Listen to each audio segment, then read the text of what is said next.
Let's go. First semi in the women's 400 hurdles. Dalila Muhammad right there. She's only done 3 races this year so far. And of course, look at Sydney McLaughlin down the backstretch. Also, Cassandra Tate out in lane 8 is going to set a great pace for Sydney.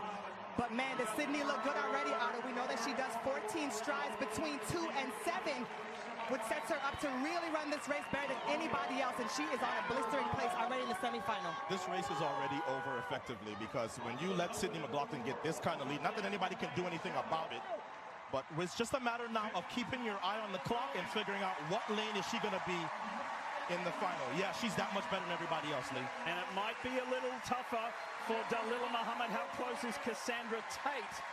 Tate's making Dalila work for it, but she should be fine. Watch the clock as Sydney McLaughlin cruises to the line to go straight through to the final. Dalila Muhammad will make it, and Cassandra Tate will have to wait and rely on time.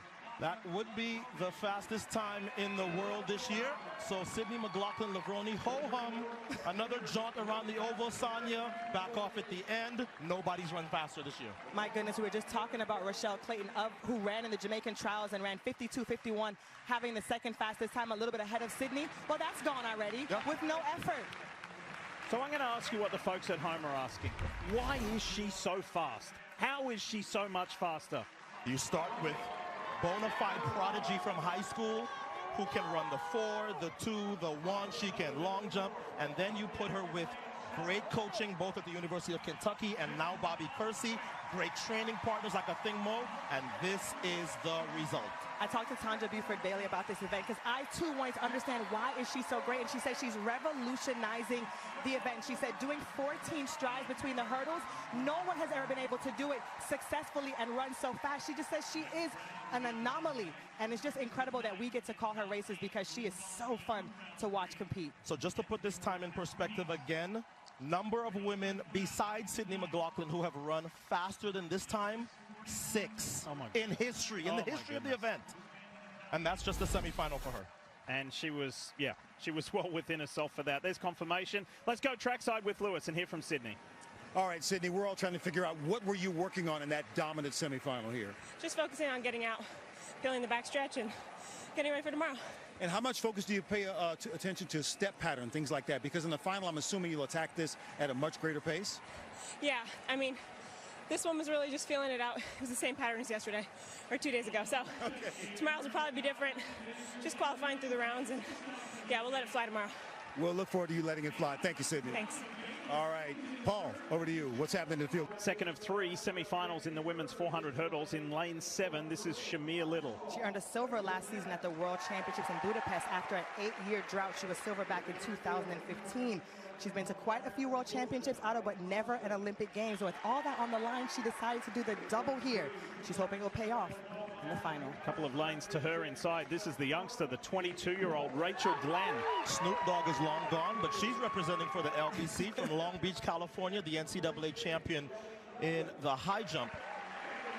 But she said, don't ask me to pick which one. It's not challenging for me at all. She's already made the team in the high jump.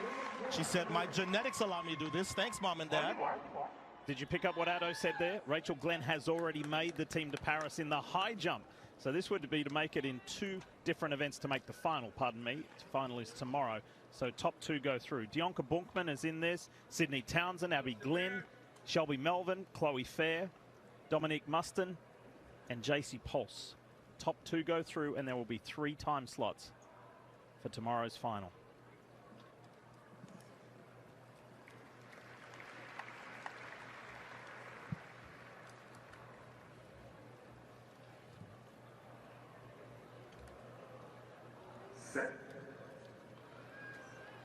Second semi away. Let's keep an eye on Shamir Little because she ran the 400 flat as well. And she has the best flat speed in the entire field. So not surprising to see 3rd from the left. That's Shamir Little. She went out very hard for the first 100, but now she's dialed it back, and the pack is actually passing her. Yeah, Sydney Townsend now really setting the pace. And if you keep an eye on lane 5, Rachel Glenn, who also seems to be right in the mix, but nobody really taking charge.